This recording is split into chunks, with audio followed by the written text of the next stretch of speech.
Rajasthan cricket association एक समय खेल के संचालन की शांत संस्था मानी जाती थी, लेकिन अब यहां की गूंज सिर्फ चौको छक्कों की नहीं बल्कि राजनीतिक जंग के बयानों की भी है। भाजपा विधायक जयदीप बिहाणी और मंत्री पुत्र धनंजय सिंह के बीच छिड़ी जुबानी जंग ने इस खेल संस्था को राजनीति का अखाड़ा बना दिया है। सवाल सिर्फ आरसीए के नियंत्रण का नहीं बल्कि संगठन की आत्मा और नेतृत्व की साख का है।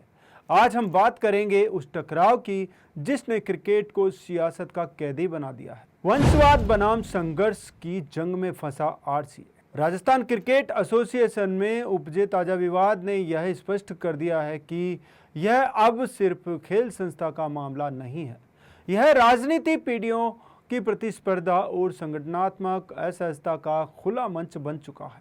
भाजपा विधायक जयदीप बिहाणी और स्वास्थ्य मंत्री गजेंद्र सिंह खींवसर के बेटे धनंजय सिंह खींवसर के बीच भारी जुबानी जंग ने यह बहस छेड़ दी है कि क्या भाजपा भी कांग्रेस की तरह वंशवाद के रास्ते पर है। विवाद की शुरुआत शुक्रवार को हुई जब जयदीप बिहाणी ने प्रेस कॉन्फ्रेंस में बिना नाम लिए कहा, हिंदुस्तान में मंत्री पुत्र और सरपंच पति बड़ी समस्या है।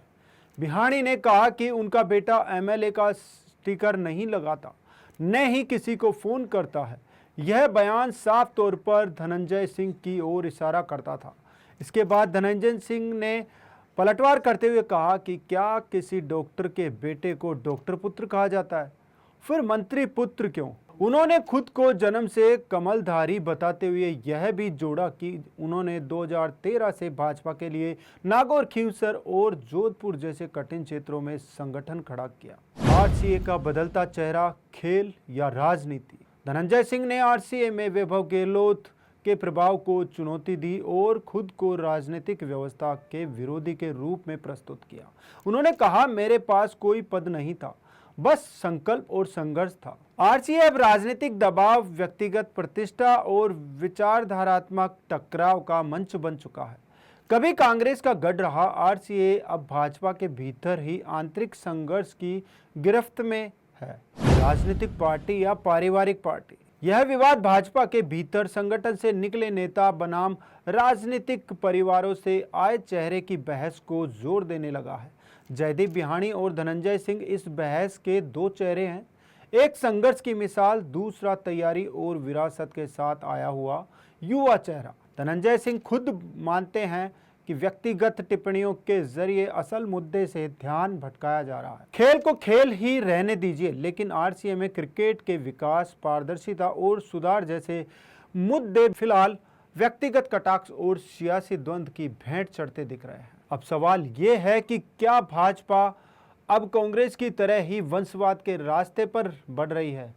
क्या किसी मंत्री पुत्र की योग्यता सिर्फ उसकी पारिवारिक पृष्ठभूमि से आंकी जा सकती है। क्या पुराने कार्यकर्ताओं की आवाजें अब असहजता मानी जा रही है। लिहाजा राजनीति में एंट्री का आसान तरीका है छात्र संघ चुनाव। छात्र संघ राजनीति के जरिए कई नेता राजस्थान की शीर्ष राजनीति तक पहुंच चुके, विधायक, मंत्री और लोकसभा सांसद तक बने। लेकिन पिछले कुछ वर्षों में क्रिकेट के जरिए राजनीति में एंट्री का नया तरीका सामने आया है। आपको याद होगा कि पूर्व मुख्यमंत्री अशोक गहलोत के बेटे वैभव गहलोत राजस्थान क्रिकेट एसोसिएशन के जरिए राजनीति में आए। उन्होंने 2 बार लोकसभा चुनाव भी लड़ा। हालांकि वे लोकसभा चुनाव जीत नहीं सके, लेकिन सक्रिय राजनीति में एंट्री जरूर हो गई। वर्तमान में राजस्थान के कई नेता ऐसे हैं जिनके बेटे खेल संघों के जरिए सक्रिय राजनीति में आने की कोशिश में हैं। खेलों में नेताओं की एंट्री और आपसी खींचतान के कारण पिछले 1 साल से राजस्थान क्रिकेट एसोसिएशन के चुनाव नहीं हो पाए। आपको बता दें कि प्रदेश में भजनलाल शर्मा की सरकार बनने से पहले राजस्थान क्रिकेट एसोसिएशन पर तत्कालीन सीएम अशोक गहलोत का दबदबा था। उनके बेटे वैभव गहलोत आरसीए के अध्यक्ष थे, पिता मुख्यमंत्री रहे। तब वैभव गहलोत लगातार 2 बार आरसीए के अध्यक्ष बने, पहली बार अक्टूबर 2019 में और दूसरी बार दिसंबर 2022 में। वैभव गहलोत का कार्यकाल दिसंबर 2024 तक था, लेकिन प्रदेश में भजनलाल सरकार बनने के बाद आरसीए की सियासत गड़बड़ा गई। मार्च 2024 में वैभव गहलोत को इस्तीफा देना पड़ा। कभी राज्य में क्रिकेट के भविष्य की योजनाएं बनाने वाला आरसीए अब सियासी भविष्य तय करने का प्लेटफॉर्म बन गया है। सवाल सिर्फ यह नहीं कि अगला अध्यक्ष कौन होगा, सवाल यह है कि क्या असली खेल क्रिकेट अब इस राजनीति के बीच गुम हो जाएगा।